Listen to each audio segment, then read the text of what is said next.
There is more protein growing in your backyard right now than in most of your refrigerator. You have probably pulled it out by the roots, sprayed it, mowed over it without a second thought, cursed it for ruining your lawn. And the entire time it was carrying more usable protein, gram for gram, than the chicken breast sitting in your freezer. That is not an exaggeration. That is agricultural record. For most of human history, nobody wasted a plant just because it grew without permission. Ancient farmers in the Middle East, Roman soldiers on long marches, and biblical-era foragers all treated what we now call weeds as free food standing in open fields, ready whenever the harvest ran short or the season turned cruel. Today we are walking through 10 backyard weeds with more protein than meat. Some of them are already growing 3 feet from your front door. One of them was eaten by desperate people described directly in the Old Testament. And by the time we reach number 8, you will understand why researchers are stunned by what has been sitting under our feet the entire time, ignored, mowed, and thrown away for generations. Quick question before we start. Which one of these weeds have you already pulled out of your own yard this year? Drop the number in the comments once you see the full list, because odds are good you have eaten one of these without ever knowing it. Weed number 1 is dandelion, and yes, that includes the exact plant currently taking over your lawn every spring. Every part of it is edible: the yellow flower, the jagged serrated leaf, even the long taproot once it has been roasted and ground down. Dandelion greens carry close to 3 grams of protein per 100 grams, which puts them ahead of cucumber, well ahead of iceberg lettuce, and surprisingly close to cooked spinach on a nutrition chart. In Jewish tradition, dandelion is recognized as one of the bitter herbs eaten during Passover, a practice rooted in Exodus chapter 12, where bitter herbs were commanded as part of that meal thousands of years ago. Ancient Rome used dandelion as a spring cleansing tonic, and colonial Americans later brewed the root into a coffee substitute during shortages, when real coffee simply was not available at any price. Beyond protein, dandelion greens are unusually dense in vitamin A and vitamin K, 2 nutrients most modern diets fall short on without anyone ever realizing it. Herbalists in the 19th century even sold dried dandelion root by the pound, marketed as a general tonic for the liver and digestion. The leaves taste slightly bitter raw, so most foragers blanch them briefly or toss them into a hot pan with garlic to soften that sharp edge. If you take blood thinners or diuretics, dandelion can interact with both, so check with a physician before adding it regularly. Here is what almost nobody expects next. The weed people spray to kill every single weekend isn't even the strangest one on this list. Weed number 2 grows flat against the ground, almost like it is hiding from the lawnmower on purpose. This is purslane, a low, succulent-leafed plant with reddish stems that spreads across sidewalks, garden beds, and cracked driveways every summer, without anyone ever planting it. Ancient Egyptian physicians documented purslane use as far back as 1550 BC, on one of the oldest medical texts ever recovered from antiquity, and the Greek writer Theophrastus described it growing wild across the Mediterranean, centuries before Rome ever paved a single road. Purslane holds roughly 2 grams of protein per 100 grams, but the detail that genuinely stuns nutrition researchers is its omega-3 content. It contains more plant-based omega-3 fatty acid than almost any other leafy green ever laboratory tested, a fact confirmed by multiple food science studies published in the 1990s and 2000s. Gandhi reportedly grew purslane in his own garden as part of a deliberately simple, self-sufficient diet decades later, a small detail that shows how far its reputation traveled. The taste is mild, slightly lemony, almost like a cross between spinach and cucumber, with a satisfying crunch most leafy greens simply do not have. Traditional Mediterranean cooks tossed it raw into salads or lightly sautéed it with olive oil and garlic until just wilted. Because it can concentrate oxalates, people prone to kidney stones should eat it in moderation and check with a doctor first. 2 weeds down, 8 to go. The next one might already be feeding your neighbor's backyard chickens without them realizing what it actually is. Weed number 3 is lamb's quarters, sometimes called fat hen. a plant so persistent that farmers have fought it for centuries without ever realizing what they were destroying. It grows tall and upright, with dusty gray-green leaves shaped almost like a goose's foot, often reaching waist height by midsummer in untended fields. Lamb's quarters is a close botanical cousin of quinoa, and that family relationship shows up directly in the nutrition panel. It carries over 4 grams of protein per 100 grams, higher than raw spinach, higher than kale, and closer to the protein density people usually associate with legumes than with leafy greens. Native American communities across the Great Plains cultivated and harvested lamb's quarters long before European settlers ever arrived on the continent, and archaeologists have found its seeds preserved in Iron Age European sites, suggesting it fed entire villages during lean harvest seasons. It also delivers a meaningful amount of calcium and iron for a leafy green, 2 minerals that ancient diets often depended on wild plants alone to supply. Some botanists consider lamb's quarters more nutritionally dense, pound for pound, than almost any vegetable sold at a modern grocery store today. Cooked lamb's quarters taste remarkably close to spinach, mild and slightly earthy, and it wilts down the same way in a hot pan within minutes. Like spinach, it contains oxalates, so anyone managing kidney stone risk should cook it rather than eat it raw and keep portions moderate. Number 4 sounds delicate. It is anything but delicate once you learn its history. Weed number 4 is chickweed, the low, sprawling plant with tiny white star-shaped flowers that shows up in shaded lawns and garden borders every early spring, often before anything else has even begun to grow back. Herbalists across medieval Europe used chickweed constantly, not just as food but as a skin poultice for minor irritation, and it earned a lasting reputation as one of the first edible greens available after a long winter, when stored food supplies were running dangerously thin. The entire plant, stem, leaf, and flower is edible raw, with a taste often compared to fresh corn silk or young tender lettuce. Chickweed offers meaningful plant protein relative to its small size and delicate texture, and traditional foragers prized it precisely because it was reliable when almost nothing else in the garden had grown back yet. It was also historically used as an early source of vitamin C during the exact weeks when citrus fruit was completely unavailable in northern climates. Farmers once let chickens graze on it deliberately, which is where its common name actually comes from, since poultry keepers noticed the birds sought it out on their own. Rinse it thoroughly since it tends to grow low against the soil, then add it raw to a salad or blend it directly into a green smoothie. Pregnant women are often advised to avoid unverified wild greens like chickweed, so check with a doctor first if that applies to you. The next weed on this list might be sitting in your front lawn under a completely different name than the one you already know. Weed number 5 is red clover, the small pink-purple flowering plant that bees seem to love more than any other backyard invader combined. Most homeowners know it only as a lawn nuisance, but indigenous peoples across North America and herbalists throughout Europe use the young leaves and flowers as a genuine food source, particularly steeped as tea or added dried into flour during famine years in the 18th and 19th centuries. Fresh clover leaves contain a modest but real amount of protein, and dried clover, once processed the way traditional foragers prepared it, concentrates that protein significantly per serving compared to the raw plant, closer in density to a legume than a lawn flower.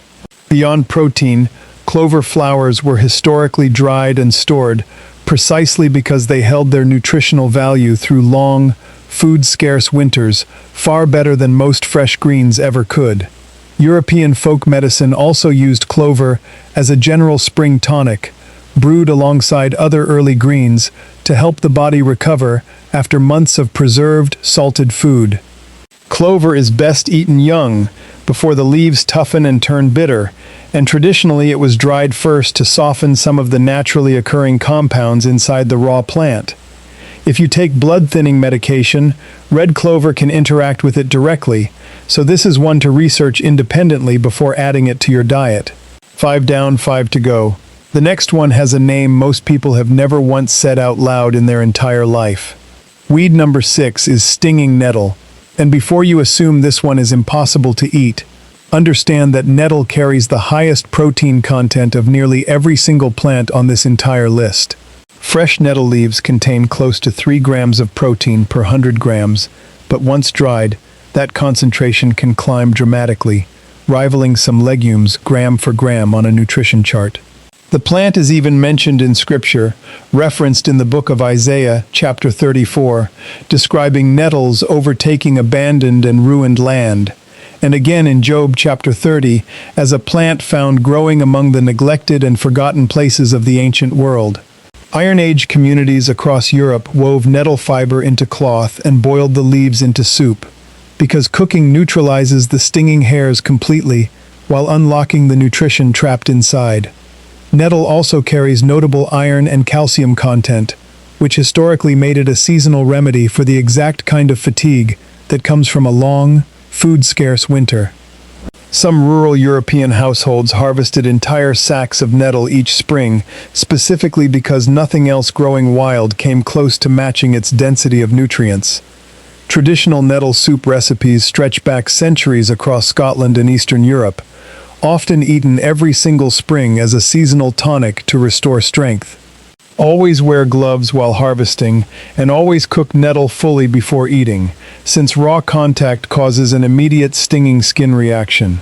If that sounds intense, wait until you hear what number 8 does to every protein comparison on this entire list. If ancient soldiers, biblical foragers, and entire medieval villages managed to survive hard seasons on plants exactly like these, it might be worth liking this video right now, so more of this forgotten history doesn't disappear from the algorithm the same way it nearly disappeared from memory. Weed number 7 is broadleaf plantain, not the banana relative, but the flat, ribbed leaf weed that grows in nearly every compacted lawn, sidewalk crack, and well-worn path across America. Roman naturalist Pliny the Elder documented plantain's uses in his writings nearly 2,000 years ago, and Native American communities later nicknamed it "white man's footprint" because it seemed to sprout wherever European settlers walked, built, and disturbed the soil, following colonization almost like a shadow. The young leaves are tender enough to eat raw in a salad, while older, tougher leaves are typically cooked like a leafy green, similar to how you would prepare collards or chard. Plantain contains a solid amount of plant protein relative to its size, along with fiber and vitamin content that made it a reliable trailside food for travelers across centuries of foot journeys. Traditional foragers also valued it because it grew back quickly after being cut, which meant one small patch could feed a household repeatedly through an entire growing season without ever being replanted. Its seeds, which form on a tall, thin spike late in the season, can even be gathered and ground, much the way psyllium husk is used today, since the two plants are closely related botanically. Traditional use additionally included crushed leaves applied to minor skin irritation, though that particular application sits outside general nutrition and should be researched independently first. If you thought plantain was just something growing between sidewalk cracks and parking lots, wait until you see what grew across entire ancient empires next. Weed number 8 is amaranth, sometimes called pigweed, and this is the one that genuinely shocks people once the actual numbers are laid out in front of them.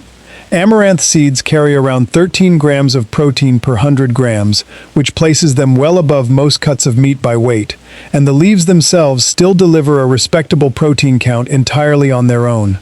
The Aztec Empire cultivated amaranth as a primary staple crop, right alongside corn and beans, and it fed entire civilizations across Central and South America for centuries before European contact ever reached those regions. What makes amaranth remarkable is its completeness as a protein source. It contains lysine, an amino acid many grains lack entirely, which means amaranth actually rounds out a plant-based diet in a way spinach or lettuce simply never could on their own.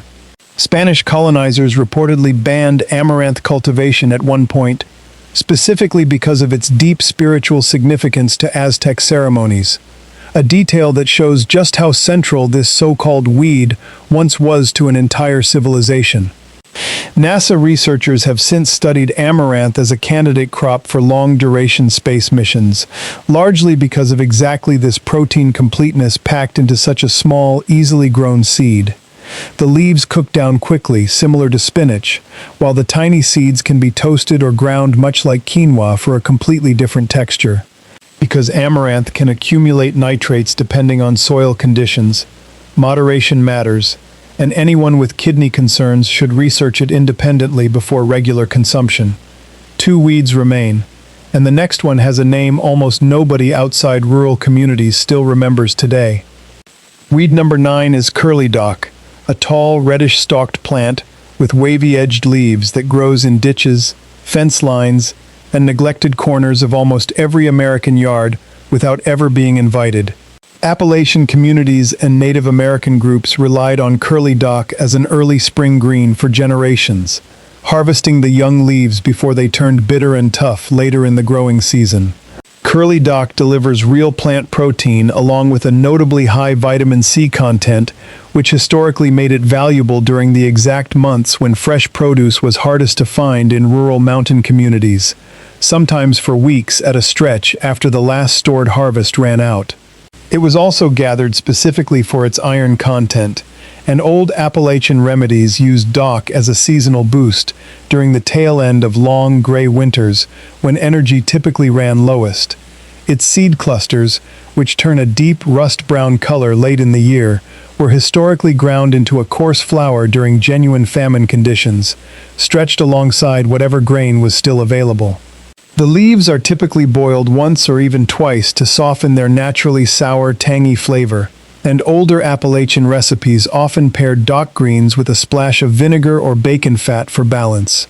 Because dock contains oxalates similar to spinach, people managing kidney stone risk should cook it thoroughly and eat it in moderation. 1 weed remains on this list, and its story reaches directly into the pages of the Old Testament. If 10 ancient, overlooked plants like these are already reshaping how you look at your own backyard, subscribing means you will not miss the next discovery growing in plain sight, because this list is only the beginning of what has been hiding under our feet the entire time. Weed number 10 is mallow, and its story is the most dramatic one on this entire list. The book of Job, chapter 30, verse 4, describes desperate, starving people gathering mallow among the bushes just to survive, eating what wealthier households would never have touched. That is not folklore or legend. That is a direct scriptural account of famine-driven survival food from thousands of years ago, preserved in one of the oldest books ever written. Mallow grows low and wide across neglected soil, with soft, rounded leaves and a mild, slightly mucilaginous texture once cooked, similar in some ways to okra. It carries a meaningful amount of plant protein along with soluble fiber that traditional Mediterranean cooks used to naturally thicken soups and stews long before cornstarch ever existed in any kitchen. Beyond protein, mallow was historically valued for soothing digestive discomfort, which is likely part of why it appears in ancient texts as a plant reached for in genuine desperation rather than luxury. Ancient Chinese and Egyptian records separately describe mallow being cultivated as a legitimate vegetable crop, not merely foraged, which suggests entire cultures once relied on the same plant most modern homeowners now pull out of a flower bed without a second thought. Mallow leaves are typically boiled or sautéed briefly, and the young, tender leaves can even be eaten raw in small amounts without any preparation at all. Because mallow can have a mild laxative effect in larger quantities, moderation matters, and anyone with digestive sensitivities should research it independently first. From the poorest fields of the ancient world to the crack in your own driveway today, mallow survived because it refused to disappear, and so did the 9 weeds standing quietly beside it. Knowing these 10 plants is only half of the equation. What you pair them with, how you prepare them, and which common mistakes quietly cancel out their nutrition entirely, that is where most people lose everything they just gained without ever realizing it happened. That exact breakdown, along with 10 more overlooked plants hiding in plain sight, continues directly in 10 backyard weeds more nutritious than vegetables.